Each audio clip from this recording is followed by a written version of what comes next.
As promised, Johanse IODK, Mental Health Matters, our behavioral change specialist. He joins us on the Zoom line, as per usual, parked and ready and waiting. Johanse, good morning. Great to see you. Good morning, Jason, and morning to everyone viewing. So as promised, we're going to address a topic we brought up about 2 weeks ago, and it's a challenge for adults, even more so the youngsters.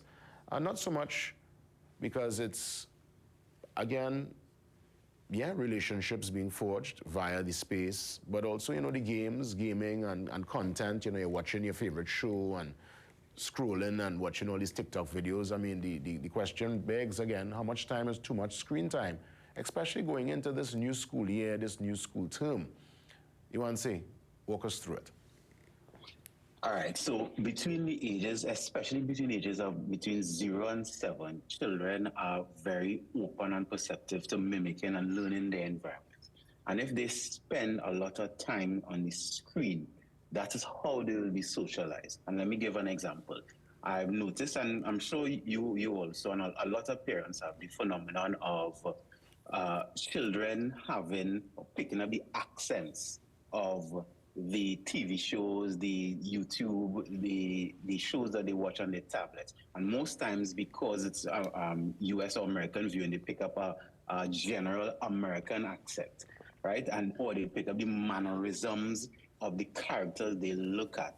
Now, if your child even start doing that, mean already that it could be too much screen time, because now the tablet or the show is what's socializing them. Tell me your thoughts. No, it's for real. I mean, I see it all the time. I have some cousins, I love them. They have never stepped foot on American soil, but they say, "Uncle, I want water." Full American accent. But I love them, it's kind of funny. They're kind of breaking out of it now because they're in school. But yeah, their first set of words and their language was fully American. Now, let me ask you this, though. It's a challenge, yes, with the screen time, but what do we say to the parents who would literally put the phone and put the tablet in the child's hand to keep them quiet because, you know what, I want to rest, I want to do something right now, and I know that if they're engaged on that screen, they're quiet, they're about that screen right now, and I could just take it easy and unwind. I mean, this is a conversation too for the parents, Yeah, I agree with you, and that is a question a lot of parents ask. Now, before there were tablets and computers, etc., we had something called toys, right? Toys, and as children, we would have the imagination to find things to do. So old school, whether it is blocks, Lego, even books. And what I've noticed with parents, when we take out the screen time or reduce the screen time, at first children go through like a little withdrawal, sometimes like and start to say, like how when somebody who was addicted to something, when they take it from them, they go through some withdrawal. After the withdrawal period, children then now scan and look and find other constructive things to do once you give them the tools. Even some will engage reading, even some will engage building and creating the things. So if you give them the tools, because the tablet or the phone, etc., it's still a tool to keep them quiet. But if you give them other constructive things, they'll find their way. But how do we strike the balance? Because again, we don't want them to be left behind with the technology. We are in the technological age. This is their time. As they move into adulthood, as they move into their years of work, they must be able to engage and to negotiate the technology. So it's important for them to still understand it. So let's say giving a child a smartphone. What's a good age to give a child a smartphone? I gave my son his smartphone, his first smartphone, when he's around 10. Was that something wrong? Not to be honest, I would say around that age, 10, anyway from 10 to 12, because around that time is where they're now finding their identity, finding their way. So you as a parent would have already laid the foundation of healthy socialization, because yes, technology is part of the world, but it's not the completeness of the world, because many children, because they look at screens too early, they are not sure how to socialize with humans. They know how to socialize well on even playing game. They know how to talk.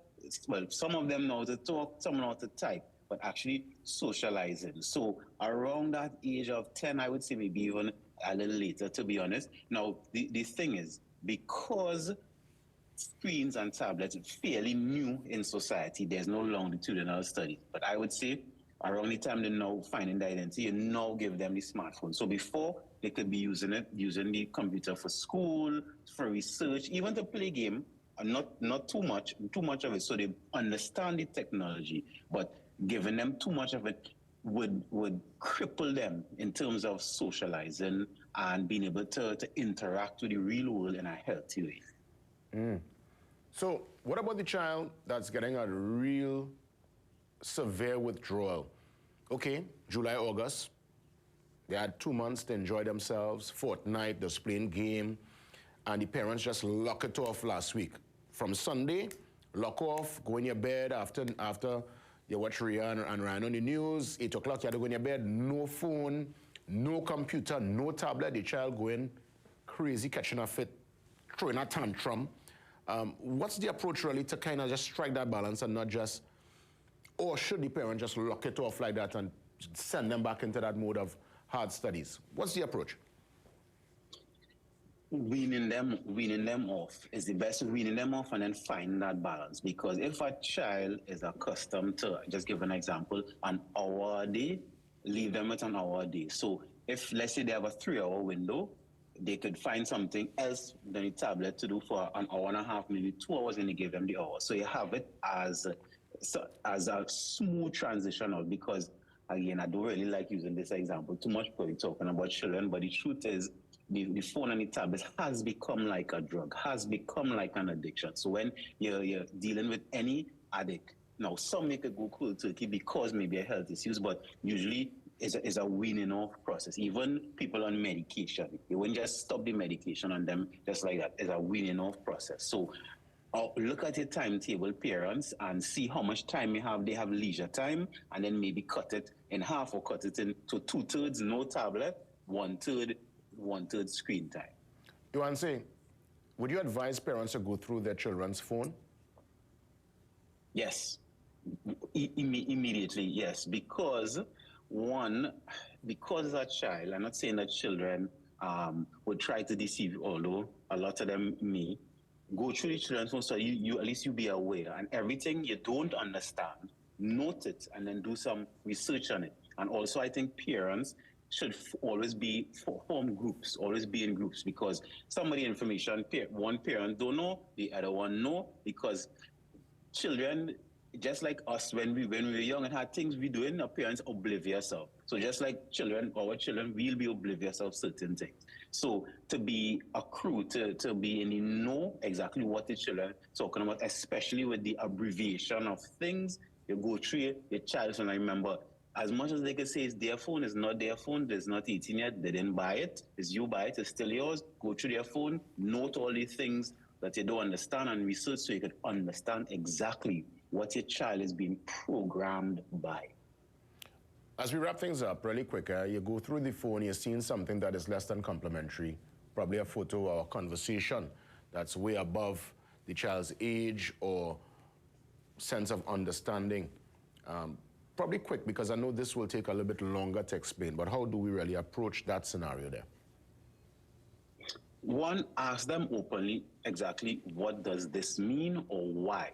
Yes, they may have an emotional response, nothing wrong with that, parents, but if they just fly off on a child, then it may close them off from even asking questions or wanting to understand things for the future. Even when you ask them, they may just say things like, I don't know. So ask them why they're looking at this, why they're talking, saying these things, what exactly does it mean, and also do your research. So you have your research and you have their reasoning, and then you understand exactly why they want to do or why they're listening or viewing certain things. In a future episode, Yohanse will really expand on this particular development, but I'll give you a chance to wrap things up for today, Thursday.